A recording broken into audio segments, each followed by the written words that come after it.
Hi, I'm Daniel Andrews, owner and creator of Andrewsfootball.com, and in this video, I'm going to break down Houston Texans and what they're going to do with the 23rd pick in the 2019 NFL Draft. Now, let's start on offense. All right, first of all, you got DeAndre Hopkins. When you talk about the best receiver in the NFL, who do you talk about? You talk about Antonio Brown, Julio Jones, OBJ. You normally don't mention DeAndre Hopkins, but the thing is, DeAndre Hopkins may be the best one out of them. DeAndre Hopkins might be the best receiver in the NFL, but when you talk about the best receiver in the NFL, you normally don't mention DeAndre Hopkins, and you really should. Routes, he runs maybe the best routes in the NFL. Hands, maybe the best hands in the NFL, but the number one thing that really scares me about DeAndre Hopkins is that when he gets the ball in his hands, he's legitimately 215, 220. This is a running back. You're not going for a small guy. You're not going after a wide receiver. You're going after a legitimate running back. This is a big, physical, powerful runner combined with great hands, great routes, great body control.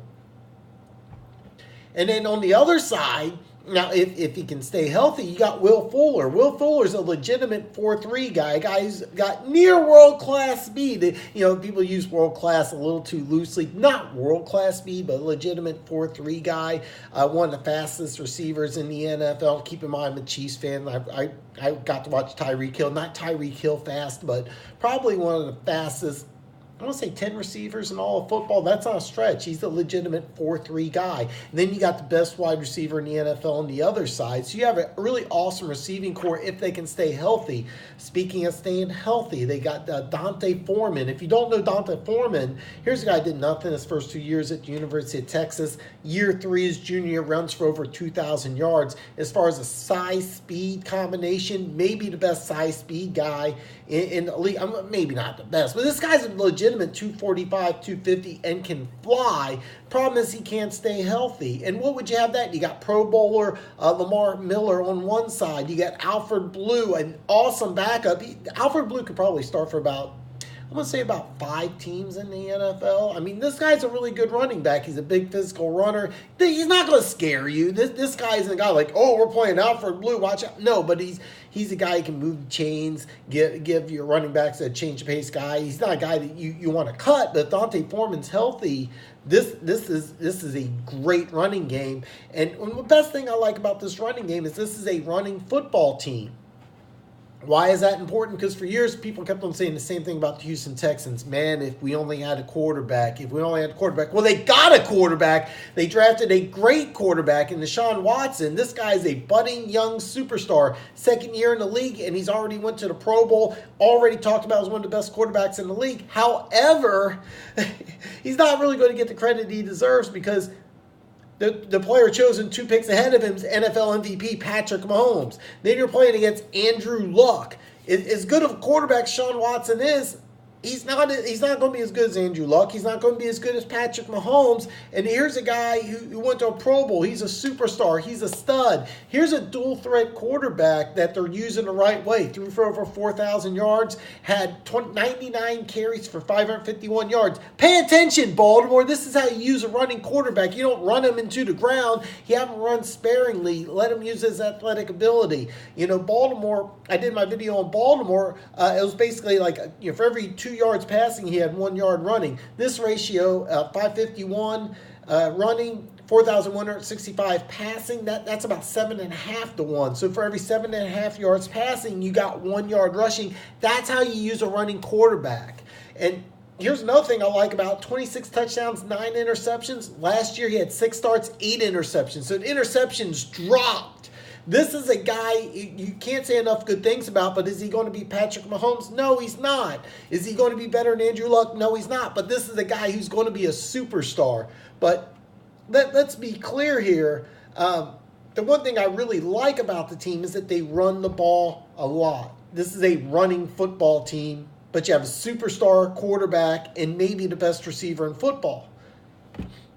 Now, I mentioned that they're a running team, but the strength of this team is definitely the defense. There's no doubt about that. J.J. Watt's the best player on the defensive side of the ball in all of the NFL. And this is no disrespect to Aaron Donald, who I think is an absolute stud as well. But if you have to choose one of them, For me, it's J.J. Watt. And what do you got on the other side? You got Javion Clowney. You got you got Pro Bowler McKinley in there. You got Whitley Merciless. You got Cunningham, and then you have a Hall of Fame coordinator in Romeo Crennel. If for my money, this is the best front seven in football, hands down. You got guys that can rush the passer. You got freak athletes that can cover. And then the best part is that if you look at free agency, they signed 3 defensive backs.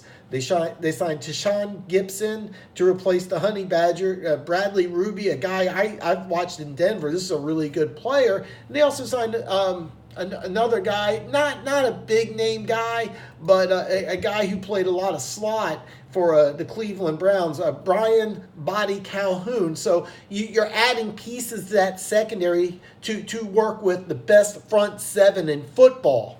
Now, here you are. You got a team with the best front seven in football. You got a superstar quarterback in the making, maybe the best receiver in football. You also got a lot of players that were injured. You had your right tackle from a year ago. He missed almost all of last season, and he's going to come back, hopefully be able to stay healthy. And if you can go ahead and stay healthy, Will Fuller, Dante Foreman, this team could be awesome. But there's one weakness. Deshaun Watson got sacked 62 times.